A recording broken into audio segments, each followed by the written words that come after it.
Salam damai sejahtera bagi kita semua. Tanpa terasa kita sudah tiba pada pelajaran yang terakhir untuk triwulan 2 dan pelajaran terakhir kita berjudul Israel di Mesir. Berikut ini adalah garis besar pelajaran sekolah sahabat kita. Pekan lalu pelajaran kita berakhir ketika Yusuf akan mengirim kereta untuk menjemput ayahnya dan keluarganya yang lain. Dan pelajaran pekan ini tentang perjalanan Yakub hingga tiba di Mesir, dan dia akan memberkati anak cucunya. Kemudian dia akan meninggal, demikian juga dengan Yusuf. Ada dua alasan yang mendorong sehingga Yakub pergi ke Mesir. Pertama adalah jaminan bahwa dia tidak akan lagi mengalami kelaparan. Yang kedua adalah kerinduannya untuk bertemu dengan anak yang dikasihinya, yang sudah terpisah sekian lama. Dalam perjalanan yang dilakukannya, Tuhan menemuinya dalam mimpi. Dan Tuhan menyampaikan apa yang dulu Tuhan pernah sampaikan kepada Abraham dalam Kejadian 15. Yaitu, jangan takut. Kemudian Tuhan juga mengingatkan bahwa Yakub akan menjadi bangsa yang besar.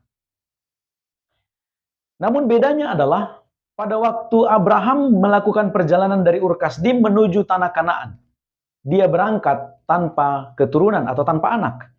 Tapi kali ini pada waktu Yakub berangkat dari Kanaan menuju Mesir, dia berangkat bersama dengan 70 keturunannya.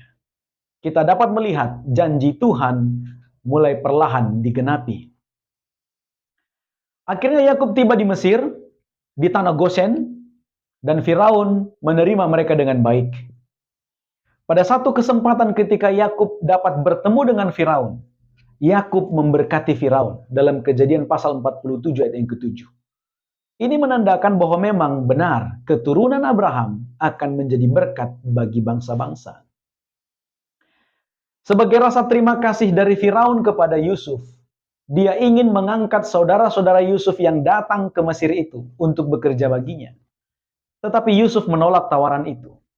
Alasan terkuatnya mungkin adalah Yusuf tidak ingin saudara-saudaranya ini akan jatuh dalam godaan-godaan yang ada di negeri kafir itu, di istana kafir itu, yaitu di Mesir. Kita masuk pada pelajaran pada Kejadian pasal yang ke-48. Ketika Yakub memberkati cucu dan anak-anaknya. Pada waktu dia akan memberikan berkat itu, dia menceritakan tentang Tuhan yang sudah setia memberkatinya sejak masa lalunya. Hingga berjanji untuk memberkati untuk hari-hari depannya. Tuhan yang senantiasa sudah menyediakan makanan baginya selama hidupnya, memberikan perlindungan sepanjang perjalanannya, dan juga Tuhan yang melepaskan dia dari segala bahaya. Ini penting bagi kita. Kita pun harus menyadari hal yang sama. Tuhan akan memberkati kita dalam perjalanan yang kita lakukan.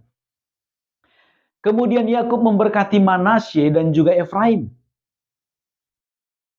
Tuhan memberkati agar kehidupan mereka saat ini maupun kehidupan mereka untuk masa-masa mendatang akan dijamin oleh Tuhan. Itulah yang dimohonkan oleh Yakub bagi mereka. Yakub memberkati cucunya ini dan menganggap mereka seperti anaknya sendiri, bukan lagi seperti cucunya. Tampaknya mengapa Yakub melakukan hal ini? Yakub ingin mengembalikan hak mereka yang seolah sudah terhapus karena sudah lama terpisah dari keluarganya selama ini. Terlebih Efraim dan Manasye. Mereka lahir dari seorang ibu yang bukan orang Israel dan mereka lahir di Mesir. Mungkin inilah alasan mengapa Yakub memberkati kedua cucunya ini secara khusus. Setelah Yakub memberkati Efraim, memberkati Manasye, Yakub juga memberikan berkat kepada Yusuf. Kemudian dia juga memberkati anak-anaknya yang lain. Dalam Kejadian 49 ayat 1, kemudian Yakub memanggil anak-anaknya dan berkata, "Datanglah berkumpul, supaya kuberitahukan kepadamu apa yang akan kamu alami di kemudian hari." Kata-kata di kemudian hari ini mengacu pada kedatangan Mesias. Ini ada hubungannya dengan Yesaya pasal 2 ayat 2, dan juga kitab Daniel pasal 10 ayat 14. Ungkapan-ungkapan yang Yakub sampaikan untuk memberkati anak-anaknya dalam Kejadian 49 ayat 3 sampai 27 mulai dari Ruben, anak pertamanya, hingga kepada anak-anak yang terakhir. Semua itu merujuk kepada akhir zaman. Ini bukanlah takdir yang sudah ditentukan bagi mereka. Seolah-olah Tuhan berkehendak bahwa masing-masing akan menghadapi apa yang mereka akan hadapi yang sudah ditentukan. Bukan. Melainkan ini adalah ekspresi dari apa yang karakter mereka miliki. Dan itulah berkat yang disampaikan oleh Yakub kepada mereka. Namun secara khusus, Tuhan mengatur bahwa melalui Yehuda, Mesias akan datang. Dalam Kejadian pasal 49 ayat 8 sampai ayat 12. Mesias yang akan hadir itu adalah Mesias yang akan menjadi raja dan juga akan menjadi damai sejahtera bagi semua orang.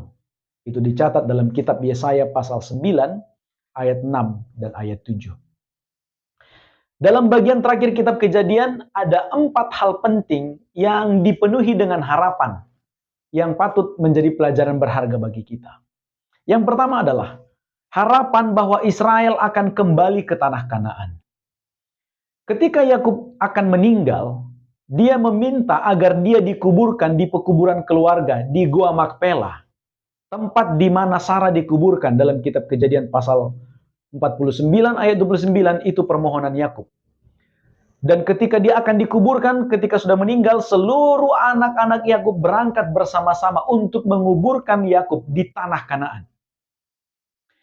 Ini menjadi gambaran tentang peristiwa yang akan terjadi berabad-abad kemudian ketika bangsa Israel akan keluar dari Mesir menuju tanah Kanaan.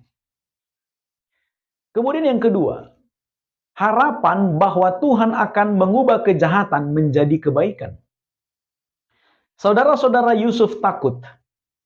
Kalau setelah Yakub meninggal, ayah mereka meninggal, jangan-jangan nanti Yusuf akan membalas perbuatan mereka selama ini. Tetapi Yusuf memastikan bahwa Yusuf akan memelihara kehidupan saudara-saudaranya. Yusuf meminta agar saudara-saudaranya jangan takut. Dan ini berhubungan dengan masa depan yang akan mereka jalani. Yusuf menekankan bahwa hal-hal yang negatif yang sudah dilakukan oleh saudara-saudaranya selama ini telah diubah oleh Tuhan menjadi kebaikan yang justru akan membawa keselamatan. Ditulis dalam Kejadian 50 ayat 19 sampai 21. Hal penting bagi kita adalah, meskipun begitu banyak kegagalan manusia, pemeliharaan Tuhan akan tetap dominan bagi kita, akan tetap mengambil alih dalam kehidupan kita. Yang ketiga, harapan bahwa Tuhan akan menyelamatkan manusia yang jatuh. Yusuf tahu betul bila Tuhan akan melepaskan bangsa Israel keluar dari Mesir pada satu waktu nanti. Itu sebabnya Kejadian pasal 50 ayat yang ke-25 mengatakan, lalu Yusuf menyuruh anak-anak Israel bersumpah. Katanya, tentu Allah akan memperhatikan kamu. Pada waktu itu, kamu harus membawa tulang-tulangku dari sini. Tampaknya memang Yusuf tidak dimakamkan, tidak dikuburkan. Dia sepertinya diawetkan kalau kita membaca kitab Kejadian. Kemudian, apa yang dimohonkannya ketika dia akan mati, itu terlaksana dalam kitab Keluaran pasal 13 ayat 19. Musa yang akhirnya membawa bangsa itu keluar, juga membawa tulang-tulang Yusuf dari Mesir menuju tanah Kanaan. Dan yang terakhir, harapan tanah perjanjian Kanaan itu adalah simbol harapan utama keselamatan kita. Simbol pemulihan dan juga simbol Yerusalem baru yang Tuhan sediakan bagi kita. Ini adalah harapan terakhir manusia, harapan kita semua. Sebuah harapan yang dipastikan dengan kematian Yesus Kristus. Semoga apa yang kita pelajari dapat menjadi berkat rohani bagi kita semua. Dan kita akan bertemu pada pelajaran berikutnya untuk pelajaran triwulan yang ketiga dalam cawan lebur bersama Kristus. Selamat belajar, selamat berdiskusi. Tuhan memberkati.